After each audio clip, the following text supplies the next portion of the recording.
Lo, parang kailangan ko ng tissue Magkakasala tayo dito Yon!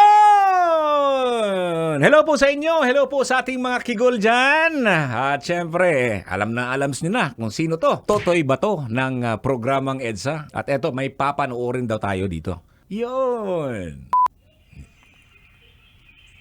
Ito. Mahirap na mami. May kabayo. Oh. Grabe naman. Ang laki naman ng tutoy dito. Ang laki ng boobs, oh. Oo naman. Lah. Dako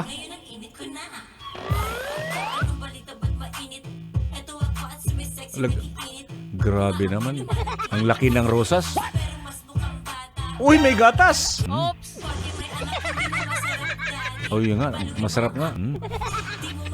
Grabing video oy. Lah!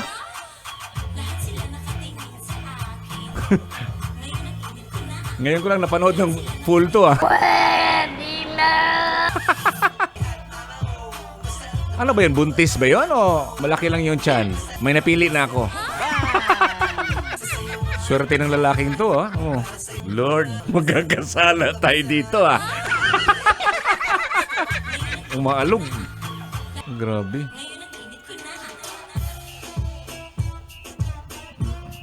Buti na inaalaw itong ano na to, no? Parang kailangan ko ng tissue, Alam mo kung saan ang tissue.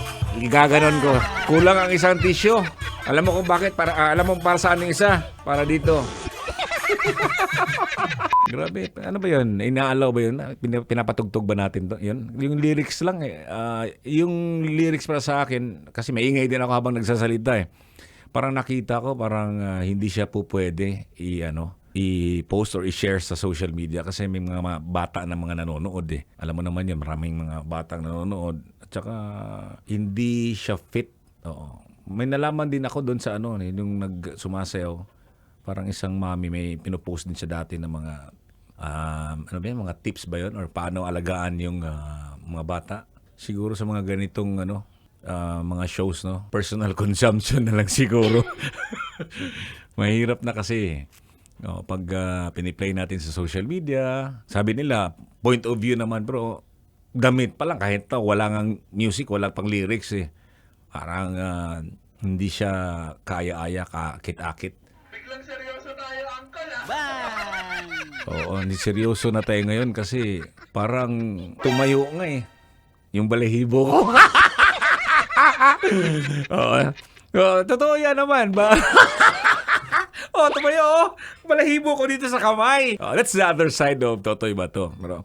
Kung kaharap natin sila siguro, pwede natin pagtawanan at mag-i-enjoy tayo. Pero pag sasabihin mo, kaharap mo yung mga kabataan, hindi siya pwede.